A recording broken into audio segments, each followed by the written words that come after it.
une de cette session d'information, la Fondation Cœur et Cœur de la chantre Marieta Kassi a décidé de célébrer la vie le jour de la Toussaint par des actions sociales. En Afrique, l'Afrique est fortement représentée à la conférence internationale sur le climat COP22. Les Africains entendent présenter un front uni. Le président américain sortant Barack Obama fait ses adieux au monde avant de céder le pouvoir et il défend son bilan. Bienvenue et merci de vous informer sur Béni TV. La Fondation Cœur et Cœur de la chantre Marieta Kassi a décidé de faire l'apologie de la vie au moment où le monde célébrait la Toussaint le 1er novembre dernier. La 6e édition du concert de la vie, organisée par cette fondation, a été marquée par de nombreuses actions sociales en faveur de plusieurs maternités d'Abidjan. Ne vous conformez pas au siècle présent, dit la Bible.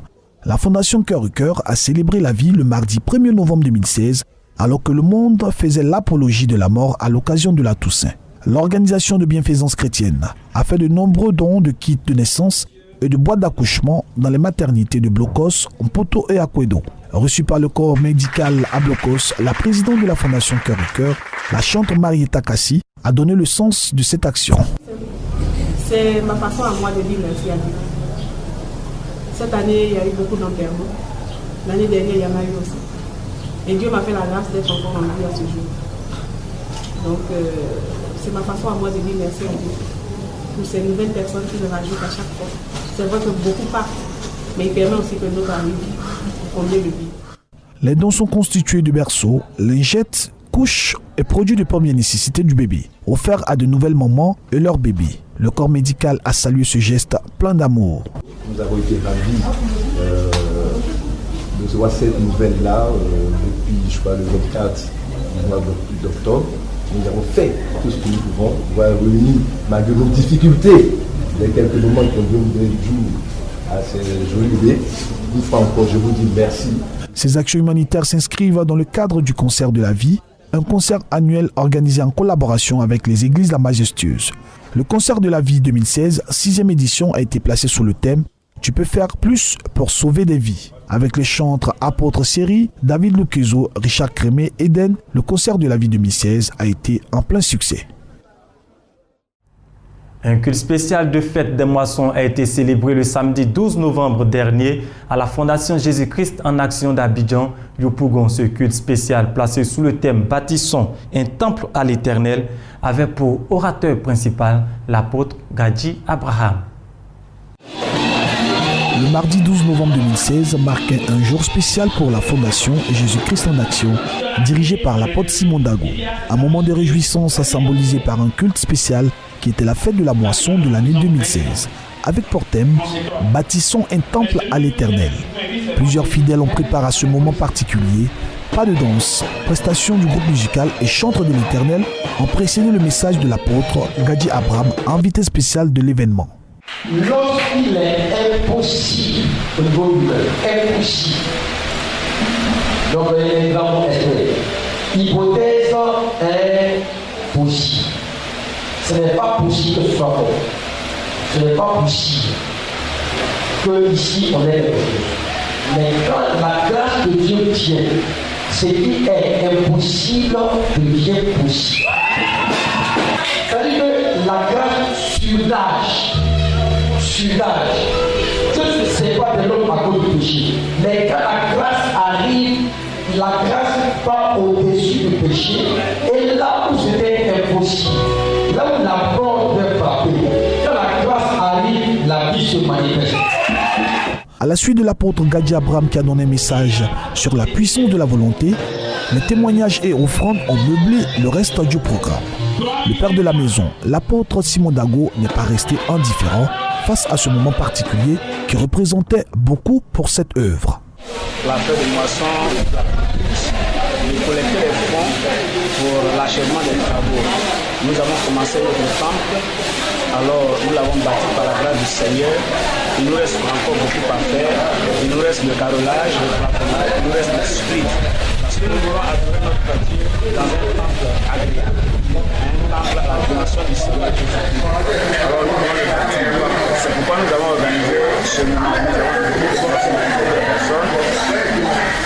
Les frères sont venus nous aider. Il y a eu des promesses. Il y a eu des gens qui ont fait des Seigneur pour toutes ces personnes qui se sont déplacées. Une offrande spéciale de construction a été donnée afin d'élever un édifice pour la gloire du Tout-Puissant. Que Dieu vous bénisse. En Afrique, l'Afrique est fortement représentée à la conférence internationale sur le climat, la COP22, qui se déroule au Maroc. Les dirigeants africains qui se sont réunis en marge de cette conférence entendent trouver un accord et présenter un front uni.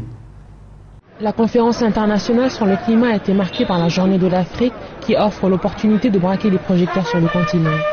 Se tenant loin du site principal de la COP22, les dirigeants africains ont participé à un sommet sur l'invitation du roi du Maroc, Mohamed VI. L'objectif est d'unir les efforts des pays africains pour lutter contre le changement climatique et construire un avenir énergétique durable. Les pays les plus vulnérables sur le continent sont également les plus pauvres et peu d'entre eux ont des plans d'action en place. L'Afrique ne peut assumer à elle seule la charge de l'adaptation au changement climatique. Il doit y avoir une justice internationale sur le climat pour l'Afrique. Nous lançons un appel aux institutions financières internationales, le Fonds vert pour le climat et le Fonds pour l'environnement mondial pour qu'ils payent les primes d'assurance pour les pays africains. Le Maroc souhaite montrer le chemin à ce sujet.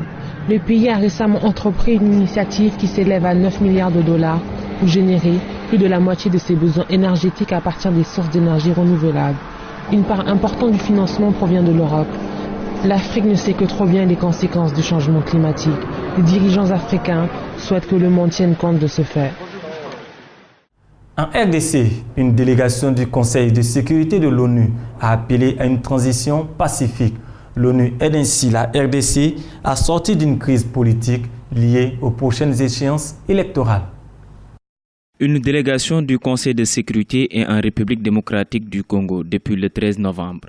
Objectif, concilier les positions des acteurs du dialogue politique et instaurer un climat favorable à la stabilité du climat sociopolitique.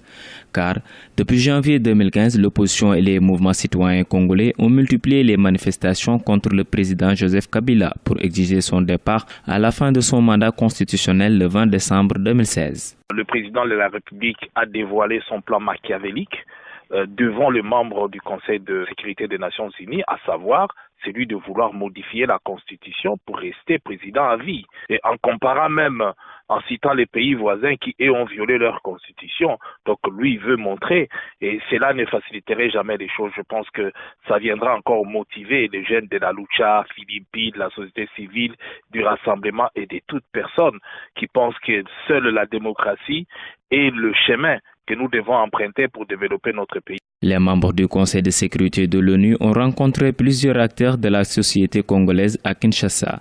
L'objectif était de vérifier l'application de la résolution 2277 qui invite la Commission électorale nationale indépendante à publier un calendrier complet révisé couvrant la totalité du cycle électoral.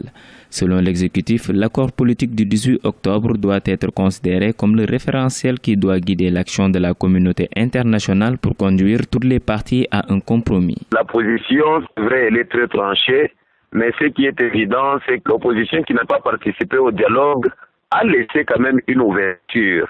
Et l'ouverture, c'est laquelle? C'est que cette frange de l'opposition accepte la voie empruntée par la CENCO, donc qui regroupe l'ensemble des évêques catholiques congolais. C'est là qu'on prouve à suffisance que même cette frange de l'opposition est encore ouverte. C'est question vraiment que l'on puisse comprendre et tenir compte de ces exigences. À ce moment-là, elle aussi pourrait faire certaines concessions. Et je pense qu'on trouverait un terrain d'entente. Joseph Kabila est au pouvoir depuis 2001 et son mandat expire le 20 décembre. La Constitution lui interdit de se représenter, mais le chef de l'État est resté silencieux sur ses intentions et son avenir politique. Selon les conclusions de l'accord politique, un premier ministre issu de l'opposition doit être désigné dans les prochains jours. Au Mali, les femmes sont nombreuses à briguer les mairies. L'ADEMA, l'une des principales formations politiques du pays, a placé des femmes comme tête de liste dans 3 des 6 communes de Bamako. Au Mali, l'Alliance pour la démocratie au Mali ADEMA PASJ se lance dans la conquête des 688 communes que compte le pays. Pour les élections du 20 novembre 2016, l'ADEMA présente des listes dans 662 communes sur les 688 communes en jeu.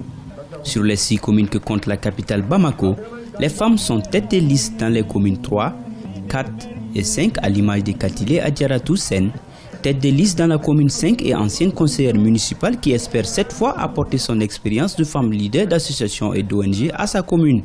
Nous avons rencontré des cadres qui sont vraiment intéressés, préoccupés par la commune, mais qui ne savent pas par où commencer. On dirait que la porte, en tout cas, ils se sont dit que la porte leur est fermée. Ce n'est pas que les cadres, les femmes que nous avons rencontrées aussi, c'est le même slogan. Les jeunes aussi, c'est la même chose. Et toute la couche de la population, je crois aussi qu'on a dû leur faire comprendre que la mairie, la commune, c'est pour eux. Ce n'est pas pour les élus. Et on leur a promis aussi vraiment qu'ils fassent le contrôle citoyen sur nous. Parce qu'une fois que nous sommes élus, nous sommes abandonnés à nous-mêmes. Et je crois que le message a passé. Le critère genre est une réalité au parti de l'abeille. Le code électoral exige au moins 30% d'hommes ou de femmes sur toutes les listes faute de sanctions qui vont jusqu'à l'annulation des listes. Et le chef de l'État Ibrahim Boubacar Keïta, qui salue surtout la participation des femmes, a octroyé une aide substantielle de 300 millions de francs CFA à toutes les femmes candidates aux élections municipales. Ce geste est salué par Awa Konaté, une autre tête de liste ADEMA PASJ de la commune 3 de Bamako. Nous saluons le président Ibrahim Boubacar Keïta pour cette initiative parce que partout où il y a les femmes, les enfants y sont. Et quand les femmes sont impliquées dans toute activité, cette activité ne peut que réussir. L'ADEMA, partie de la mouvance présidentielle, a déposé 146 listes dans autant de communes dans la région de Sikasso. 129 listes à Kaye, 115 à Ségou, 107 à Koulikoro, 103 à Mopti. Tombouctou et Gao ferment la marche avec respectivement 42 et 14 listes. Notons que les élections municipales se tiendront le 20 novembre 2016. En Afrique du Sud, le procès de 2 fermiers blancs accusés de crimes raciaux domine l'actualité. Ce procès est marqué par une forte mobilisation dans les rues. Un procès pour racisme qui fait grand bruit en Afrique du Sud. 2 fermiers blancs accusés de crimes raciaux pour avoir tenté d'enfermer dans un cercueil noir ont été présentés devant un juge ce mercredi à Pretoria. Dans une vidéo publiée sur les réseaux sociaux, on y voit leur victime, Victor Moulotchoa, ici sur ces images, allongé, vivant dans un cercueil que l'un de ses bourreaux tentait de fermer, alors que l'autre menaçait d'y introduire un serpent.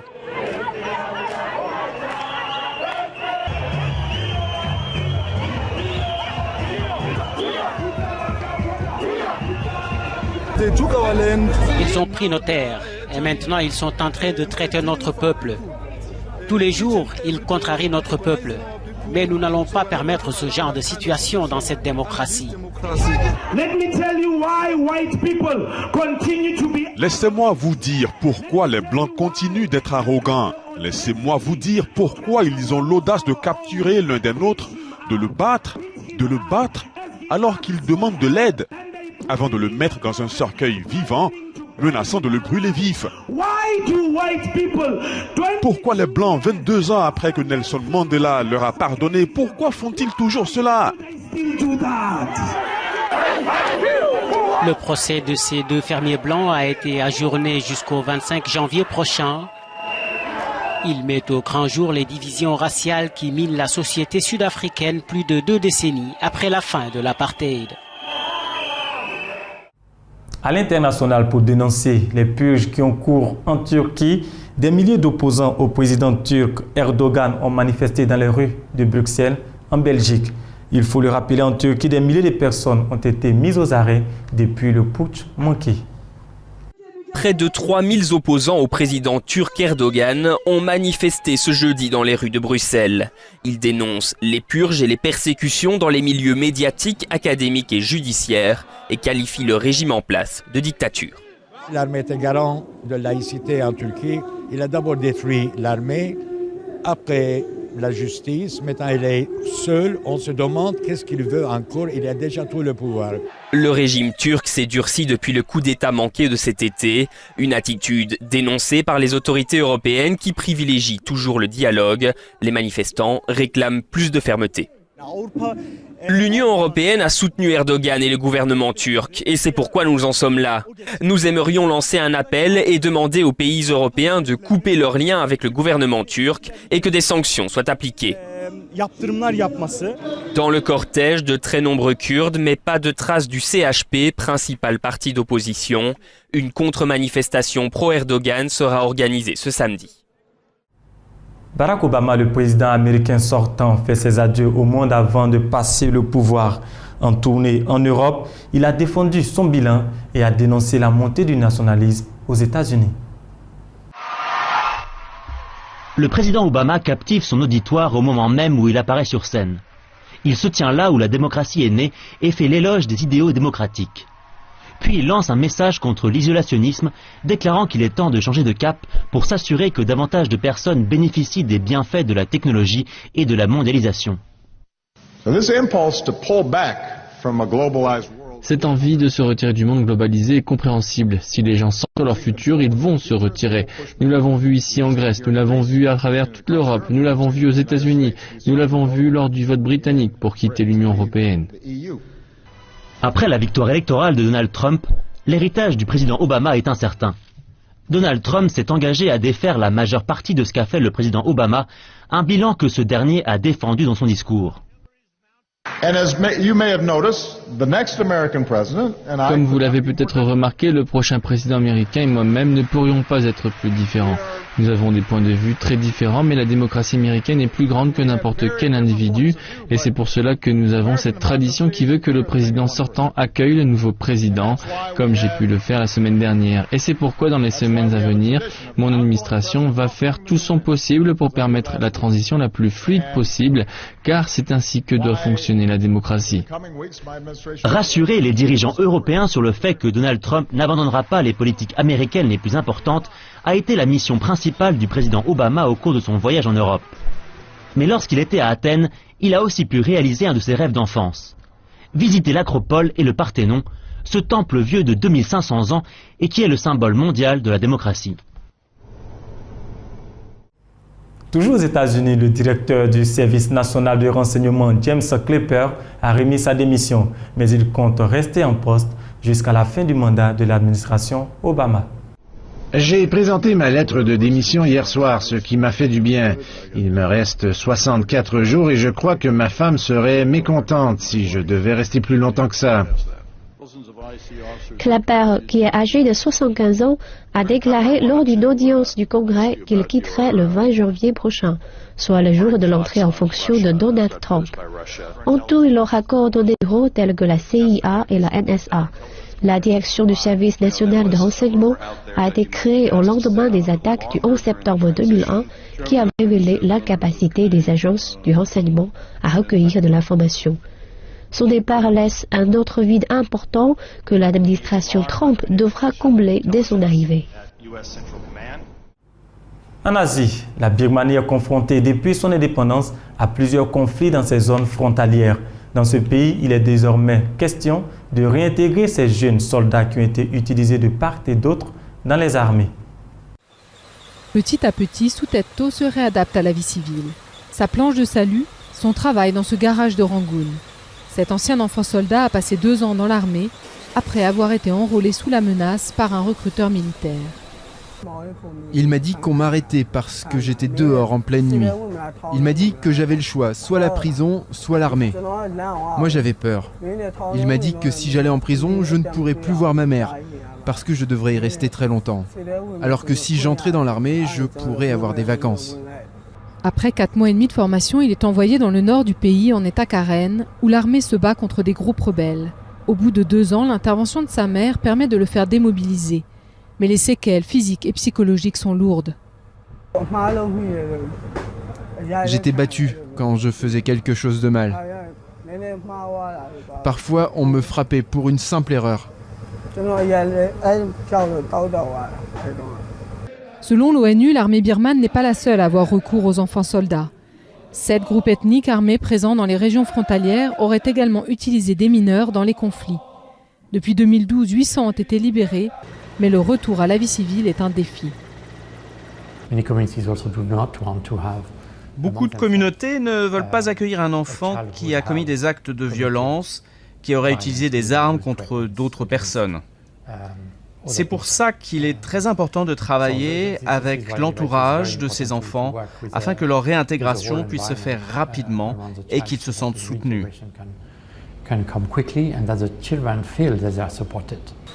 Revenu alcoolique de ses années de soldat, Soutetto a d'abord lutté pour devenir sobre.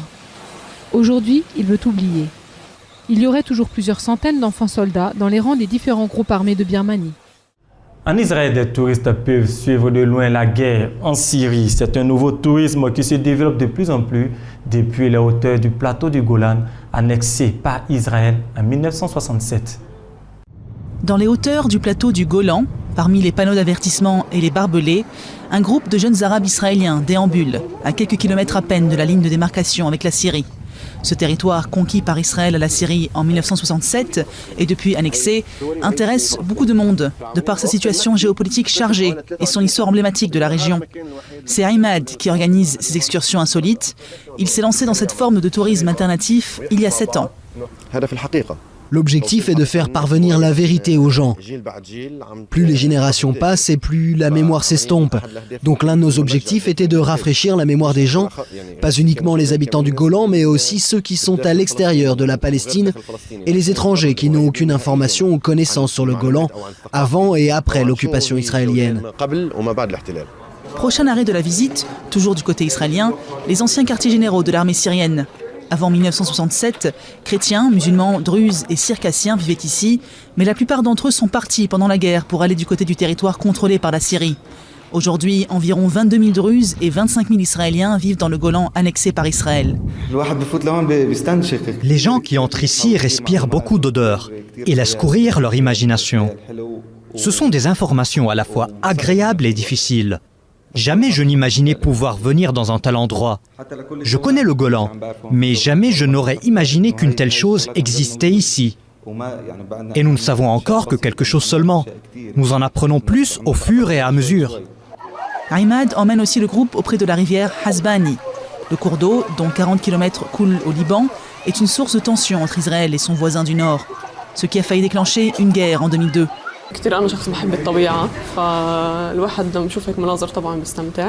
J'aime beaucoup la nature et voir ce genre de paysage est réjouissant. On en profite beaucoup. Si j'étais venue avec mes amis ou ma famille, personne n'aurait pu m'expliquer. Alors que là, on a un guide qui nous explique tout et qui nous aide à comprendre.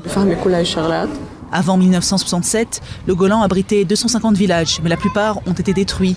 N'en subsistent plus que 5, dont celui de Majd al-Shams, où le groupe fait escale. Les excursions de Ahmad se veulent éducatives et ludiques, mais elles permettent aussi de soutenir l'économie locale. Entre deux cours d'histoire, les touristes en profitent pour acheter quelques produits locaux. Un mot de santé. À présent, la France prend des mesures en vue de se protéger du nouvel épisode de grippe aviaire que connaît l'Europe. La vigilance est de mise, particulièrement dans les zones humides de la France. Une nouvelle alerte à la grippe aviaire en Europe. En France, le risque a été réévalué. Il est considéré comme modéré sur l'ensemble du territoire et élevé dans certaines régions. Il s'agit notamment des zones humides qui constituent des points d'arrêt sur la route des oiseaux migrateurs. Des mesures de confinement pour les élevages ont été prises dans des régions situées sur les bandes côtières ou les estuaires. Cette décision intervient suite à la découverte de plusieurs cas d'influenza aviaire hautement pathogène en Allemagne, en Suisse et dans plusieurs pays d'Europe de l'Est. Des oiseaux sauvages et des volailles d'élevage sont concernés. Plusieurs pays ont d'ailleurs limité leur importation de volailles en provenance d'Allemagne. Ce nouvel épisode d'alerte n'a en tout cas aucun lien avec l'épisode qui a touché le sud-ouest de la France en début d'année. Il intervient 2 mois seulement après la fin du confinement imposé aux oies et aux canards de 17 départements français. Au chapitre sport, à Bokoum, quartier populaire d'Accra, au Ghana, la boxe est un sport, mais aussi l'art de la survie au quotidien. C'est aussi le quartier d'origine de la quasi-totalité des champions de boxe du Ghana. Bokoum est un quartier de pêcheurs situé à Accra, réputé pour être l'antre de la boxe ghanéenne. Et c'est ici que la quasi-totalité des boxeurs du pays a fait connaissance avec le noble art. Azuma Nelson, vainqueur de 3 titres mondiaux, en est l'un des plus illustres exemples et a grandi dans ce bidonville. Tout comme lui, Joshua Cloté, un autre ancien champion qui a fait les beaux jours de ce sport au Ghana. Avec eux, d'autres grands noms, la liste n'est pas exhaustive. Bien que mal équipées, toutes les salles de sport de fortune de Bukom ont vu défiler ces légendes de la boxe, d'où la popularité de ce quartier. Ici, nombre de jeunes gens espèrent devenir champions, mais le chemin n'est pas tout tracé. La pauvreté et les difficiles conditions d'entraînement sont des obstacles auxquels sont confrontés ces amateurs. Mais le rêve et la passion sont souvent les deux seules armes que possèdent ces adolescents. Dans Bukom, plus qu'un sport, la boxe est aussi une question de survie. Il faut réussir à tout prix et cela passe inévitablement par la boxe. Je voulais continuer à l'école, mais ce n'était pas facile de continuer. L'éducation est très coûteuse. Et maintenant, quand quelqu'un termine ses études, il faut attendre un peu avant de pouvoir trouver un emploi. Et je ne peux pas attendre sans m'occuper de ma famille. Je veux dire, être là et souffrir, donc je dois lutter pour eux et leur donner quelque chose, comme ce que m'a donné mon père en fait. Dans ce bidonville où la délinquance infantile atteint des seuils inquiétants, la boxe est souvent la seule échappatoire. Ce recruteur s'est donné pour tâche de réduire la criminalité en intéressant les adolescents au noble art. Nous avons beaucoup de jeunes dans les rues, mais grâce à la boxe, la plupart d'entre eux sont venus à la salle de gym, vous me comprenez? Parce que nous en avons certains, ils fument, mais quand ils viennent à la salle de gym et que vous mettez quelque chose dans leur tête, dans quelques temps, ils seront quelqu'un. Bien que leur rêve de champion ne puisse peut-être jamais devenir réalité, ces jeunes gens redoublent d'ardeur et de dynamisme pour forcer le destin. Dans leur ligne de mire, les figures emblématiques locales qui ont donné à ce quartier une seconde raison d'exister, et ce malgré la misère trop présente au quotidien. Nous avons été ravis de vous présenter ce journal. Christ est le même hier, aujourd'hui, éternellement. Bonne suite de programme.